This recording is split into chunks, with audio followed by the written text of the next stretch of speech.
Hello everybody and welcome back to the channel. My name is Invin and today I'm bringing you guys another video on the New World Update 1.0.3. It's just dropped again. New World, you're doing it to me. It's 1:15 AM.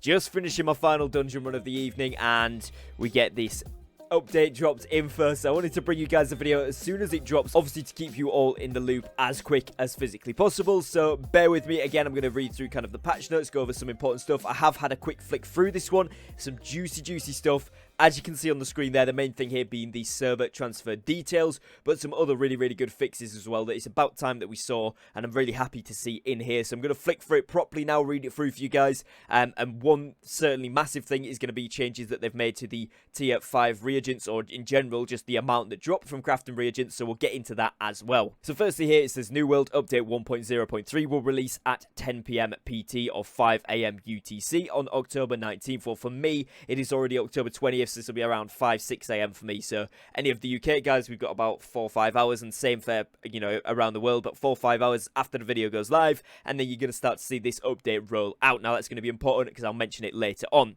So it says, greetings adventurers, with this update we have laid the final groundwork for the server transfer feature.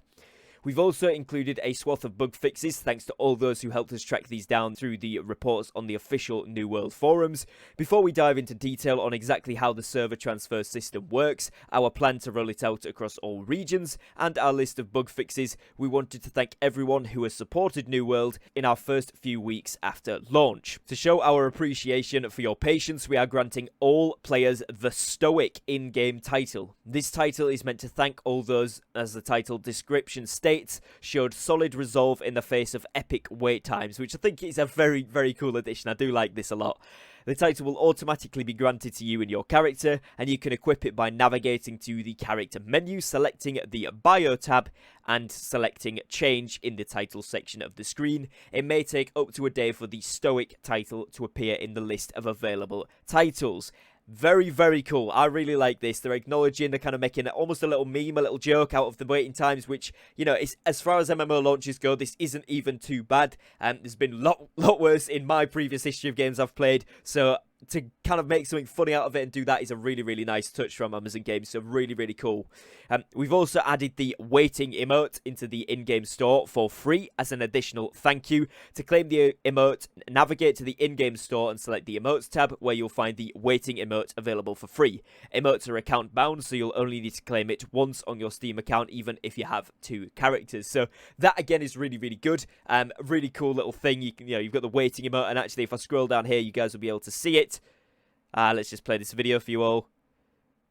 It's kind of just waiting, tapping the foot, hand on the hip. Yeah, I like that.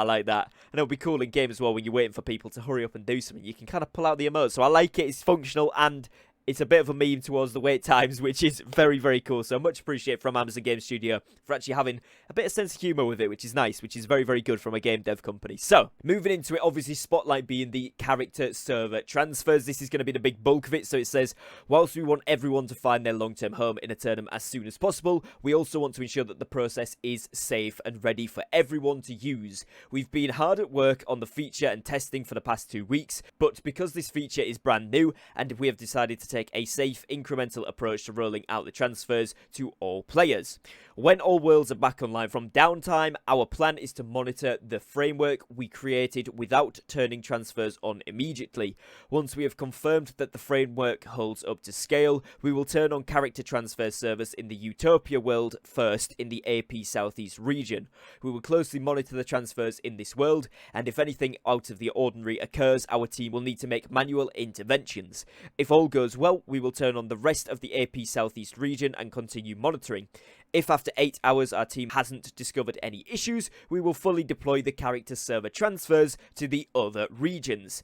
Thank you to our AP Southeast players for helping us ensure that this feature is ready for the worldwide rollout, and thank you to everyone for your understanding and patience. Please stay tuned to @PlayerNewWorld on Twitter and our forums for the latest updates.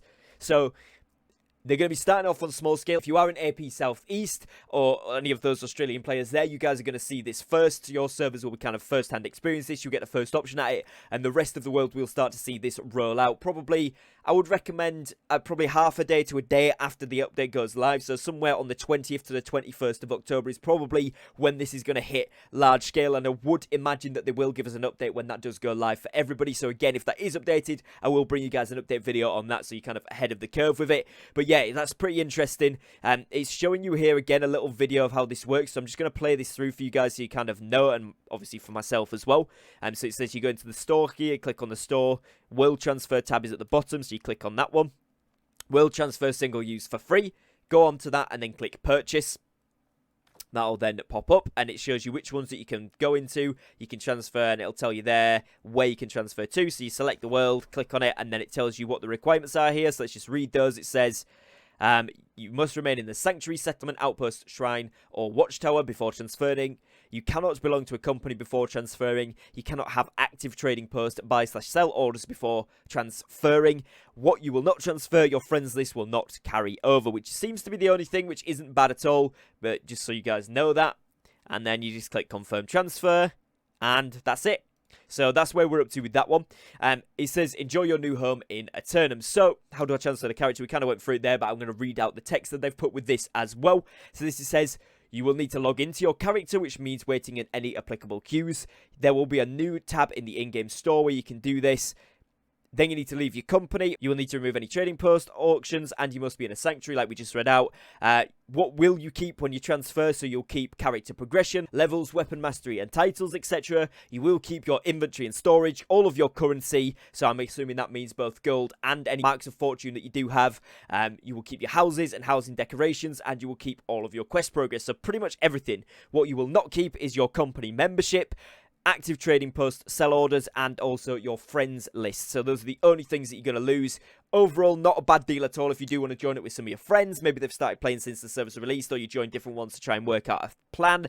If you want to move over to join a company that you've maybe kind of got in contact with since the game began, whatever the case may be, you really aren't losing much. That's a very, very nice feature that they've brought out. Now, this is important. Where can I move my character to? You can move your character to any world in your region, except you cannot move your character to a full world, to a world in maintenance, or to a world set that you have an existing character in already. So if you have got second characters, especially low level ones that you've tested out other servers on, you might want to, delete that character, particularly if you want to go into that world set with your new server transfer, because obviously that will block it out like it says there, so be aware of that when it is coming up. And it also says, will there be opportunities to transfer again if I choose the wrong world, the world my friends chose filled up, or I regret choosing the world that I transferred to? And it says that transferring again will require an additional token. Our team will continue monitoring world populations, queue times, and will evaluate the need for an additional wave of server transfer tokens to be given out for free. After we are sure that players have had plenty of time to find the right server for them, we will later make server transfer tokens available for purchase in the store. We will give good notice ahead of time when the tokens are changing to a paid service. So as you guys can see there, that eventually these tokens will end up in the purchasable store with the marks of fortune and such, but for right now they're going to be free, and they may roll out other free ones should they need to do it. Maybe this is how they're going to do mergers in the future. Maybe this is just going to be something they do if servers kind of die off, but there's not really any to merge to. They'll just say, right, you guys can all get a token and come over across. Who knows? We'll have to wait and see, but it is promising that they've said they're not kind of against doing more free tokens should they need to, which is really, really nice. Moving on to the actual kind of fixes and kind of update from this week then. So general stuff here is they have implemented the final pieces of the server transfer network, which we just read. Added improvements to the world selection UI. Added clearer messaging when a player is kicked due to going AFK or violating the EAC. Added clearer messaging when stacked discounts are present, such as territory standing and faction discounts on property taxes. Implemented back-end changes to help our team investigate concerns around the client performance in war, which is really, really good because obviously a lot of you guys know it's still very, very laggy. So hopefully this does address a lot of that, which would be really, really cool. Adjusted the respawn timer on the Botswain Ambrose and other various elite enemies throughout the world, which is good. In the depths, players must now be in the arena to damage Thorpe. Again, good. An error message now appears when players attempt to buy their own items in the trading post. Whoever's done this, I'm looking at you, Solex. It's one of my guys. He's done this. Just you know, think about it, boys. Come on. There's a few of you guys that have done that, so just tune it in. But yeah, they've added an error message for you lot now. Reverted a chest/loot change from update 1.0.2 that was causing too many refining reagents to roll from chests. That's a huge update, guys. So the update they did the last time, so last week, increased the spawn rate of reagents from chests exponentially. We've had loads and loads and loads. I know many people have been throwing them on the floor. Basically, that's reverted now, so we're going to go back down to seeing very minimal amounts. So first couple of days, maybe even a first week, we'll still see a surplus left over from what people had, what people were selling, you know, that sort of stuff.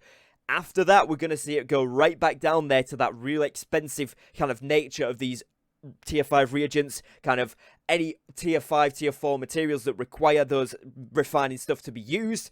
It's going to skyrocket, and of course, it's going to bring the price of most things on the market back up, hopefully, you know, in a couple of days afterwards. So, my advice to any of you guys watching this as the video's released, buy up any cheap tier 5 reagents that are still on the AH. Anything under a gold, maybe even under 2, is going to be good. Just kind of see how your market's working. But for me, I managed to purchase about 600 to 1,000 of each thing minimum for under half a gold each. So, I'm nicely stacked up so that if they do go back up or I want to use them, I've now got a decent supply hidden away in one of my stashes. So I've got about 3k of each thing there. If you do manage to see this at the time of the recording and publishing as well for the video, get yourselves on before this update goes live. If you've got the chance, get in those elite zones, get a load more of those materials dropped for yourself before you do eventually get off for the day or the evening or whatever time zone it is for you, and get some of those drops because you will actually then be able to have them in your inventory. When the servers go back live, you'll be able to put those up for a decent amount of profit compared to what you would usually have. So anyone that's thrown them out, I'm sorry, but that's now going back to how it was before. So yeah, that's a big change. They've adjusted the volume for the Amazon Games splash screen, thankfully, because that has got my ears several times when I've not been expecting it, wandering around my wireless headset on and suddenly jump out my skin. So thank you, Amazon, for that. Maybe they've been seeing me through the camera and they've just done that one for me.